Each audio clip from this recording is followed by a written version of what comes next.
The power of meditation. Spiritual meditation is the pathway to divinity.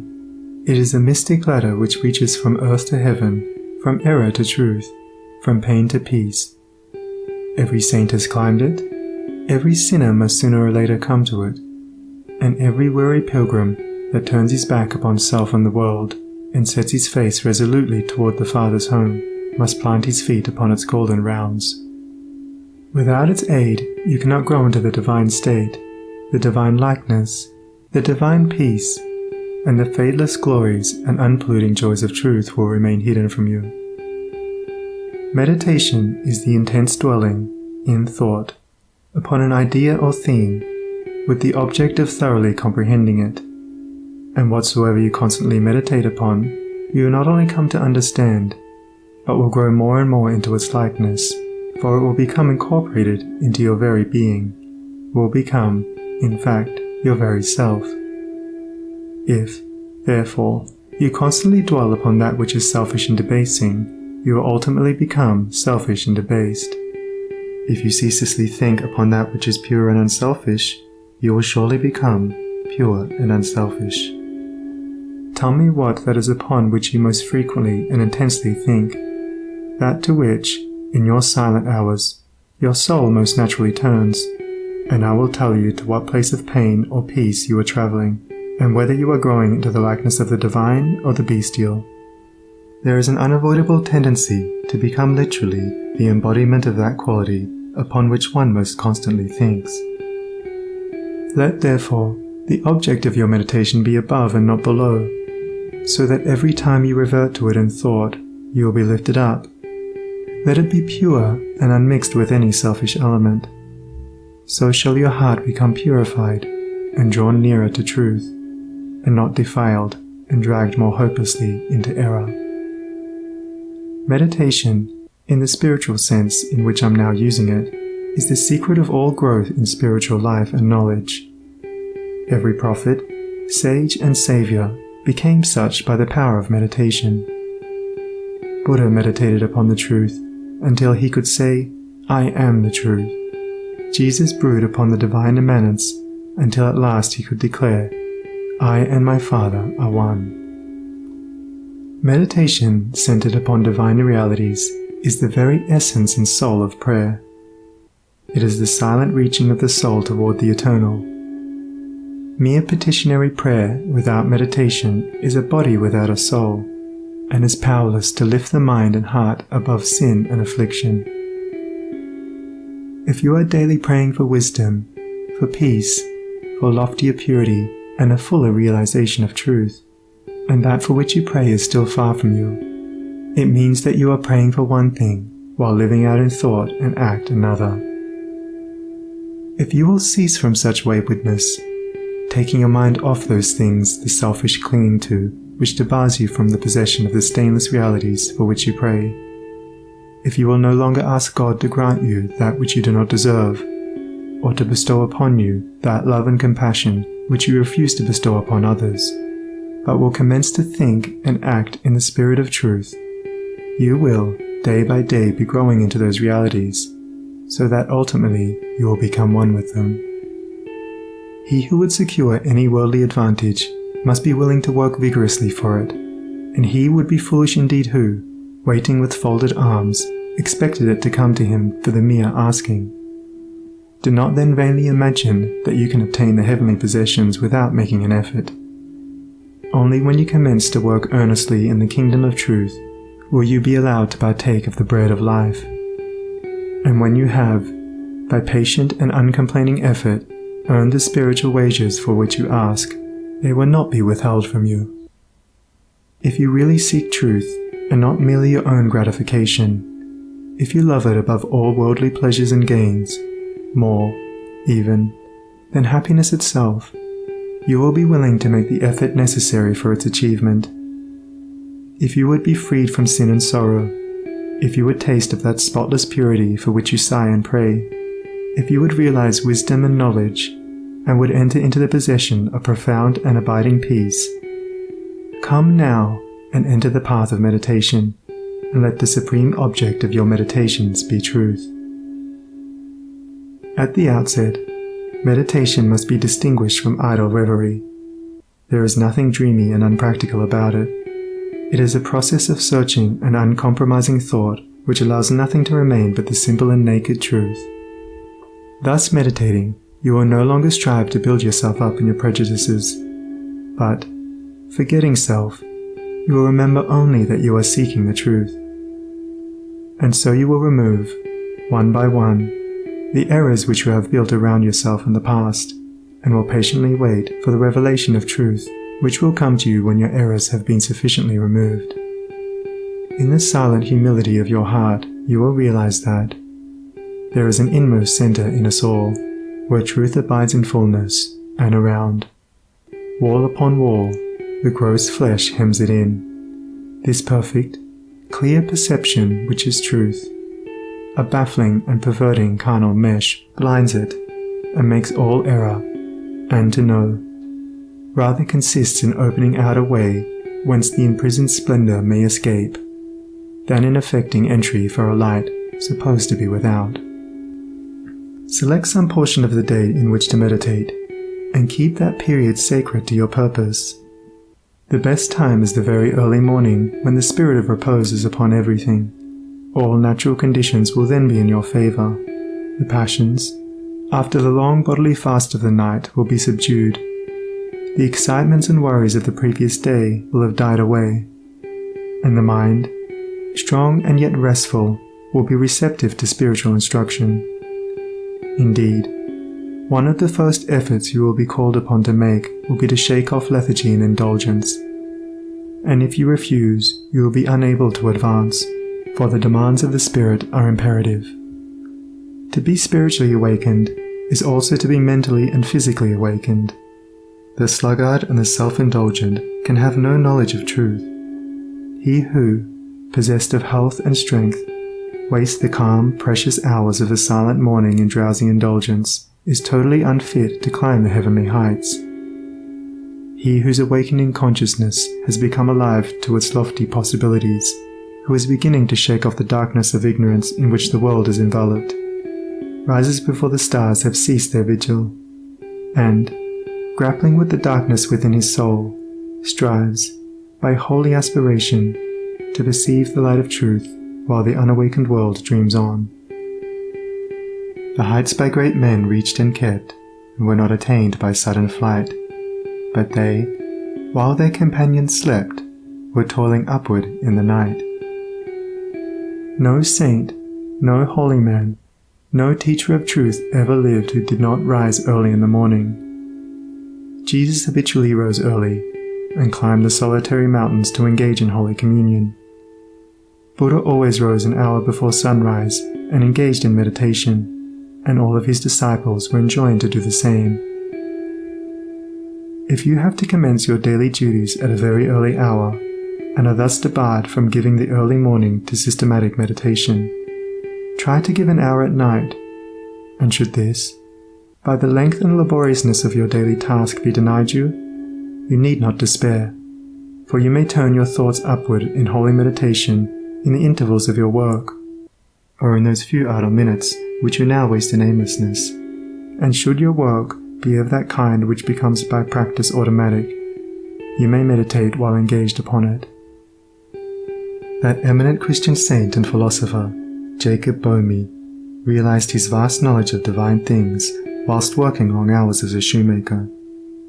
In every life there is time to think, and the busiest, the most laborious, is not shut out from aspiration and meditation. Spiritual meditation and self-discipline are inseparable. You will, therefore, commence to meditate upon yourself so as to try and understand yourself. For, remember, the great object you will have in view will be the complete removal of all your errors in order that you may realize truth. You will begin to question your motives, thoughts, and acts, comparing them with your ideal, and endeavoring to look upon them with a calm and impartial eye.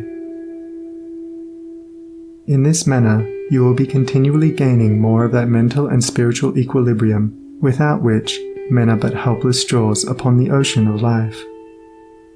If you are given to hatred or anger, you will meditate upon gentleness and forgiveness, so as to become acutely alive to a sense of your harsh and foolish conduct.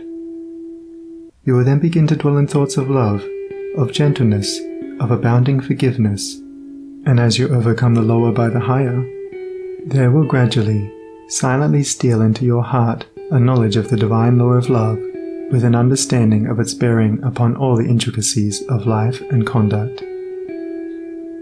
And in applying this knowledge to your every thought, word, and act, you will grow more and more gentle, more and more loving, more and more divine. And thus with every error, every selfish desire, every human weakness, by the power of meditation is it overcome, and as each sin, each error is thrust out, a fuller and clearer measure of the light of truth illumes the pilgrim's soul.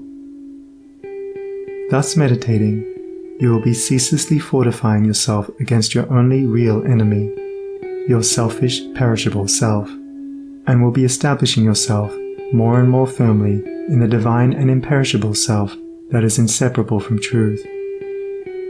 The direct outcome of your meditations will be a calm, spiritual strength which will be your stay and resting place in the struggle of life. Great is the overcoming power of holy thought, and the strength and knowledge gained in the hour of silent meditation will enrich the soul with saving remembrance in the hour of strife, of sorrow, or of temptation. As, by the power of meditation you grow in wisdom, you will relinquish, more and more, your selfish desires which are fickle, impermanent, and productive of sorrow and pain, and will take your stand, with increasing steadfastness and trust, upon unchangeable principles, and will realize heavenly rest.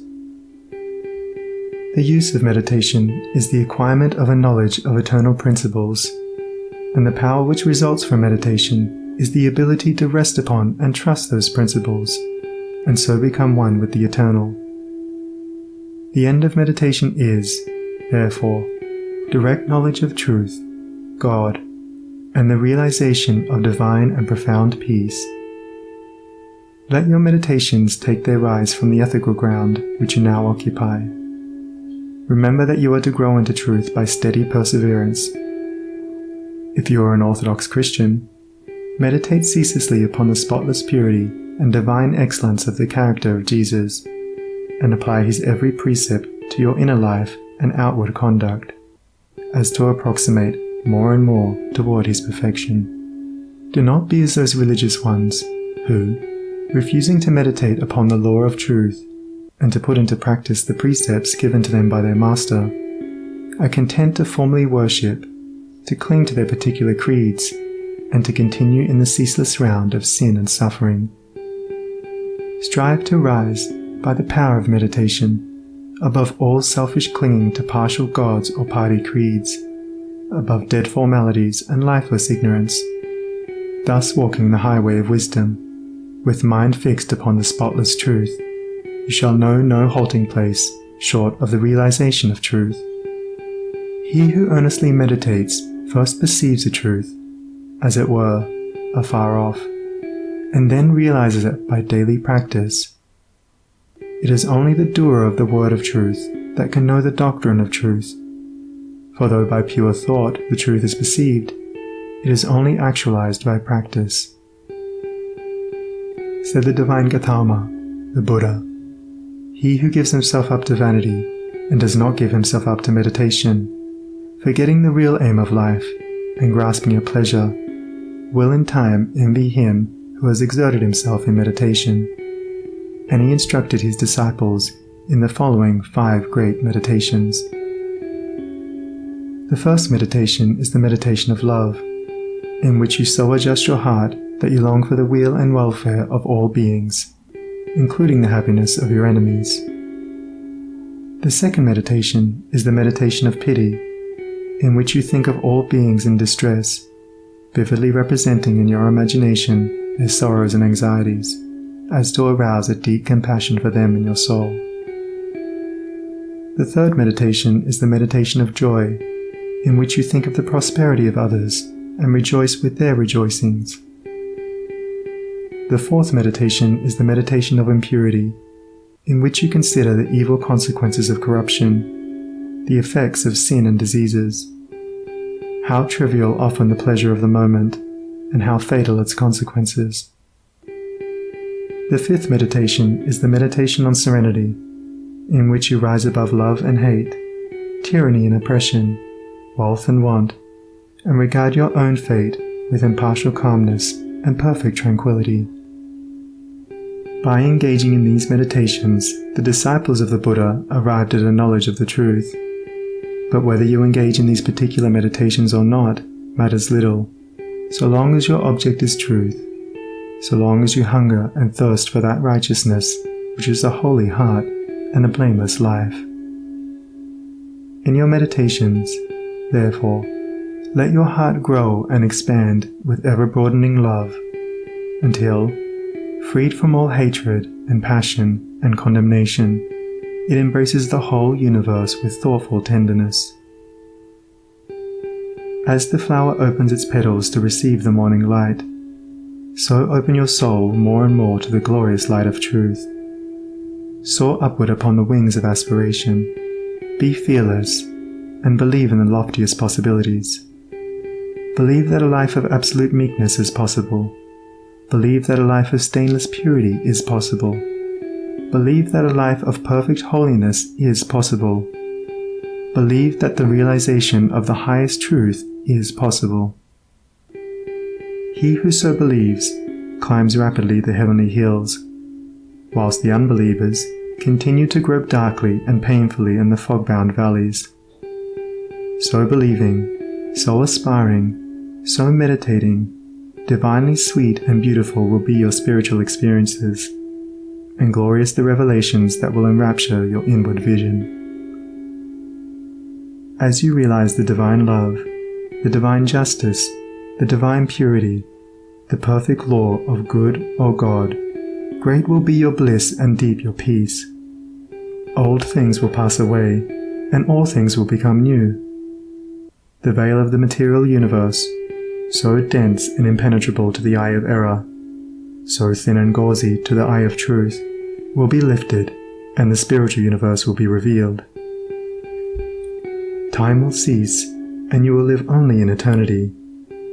Change in mortality will no longer cause you anxiety and sorrow, for you will become established in the unchangeable, and will dwell in the very heart of immortality.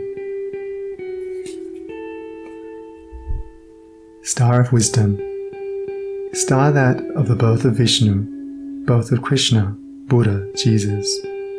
Told the wise ones, heavenward looking, waiting, watching for thy gleaming, in the darkness of the night time, in the starless gloom of midnight, shining herald of the coming of the kingdom of the righteous, teller of the mystic story, of the lowly birth of Godhead, in the stable of the passions, in the manger of the mind-soul, silent singer of the secret, of compassion deep and holy, to the heart with sorrow burdened, to the soul with waiting weary, star of all-surpassing brightness, thou again dost deck the midnight, thou again dost cheer the wise ones, watching in the creedal darkness, weary of the endless battle with the grinding blades of error, tired of lifeless, useless idols, of the dead forms of religions, spent with watching for thy shining.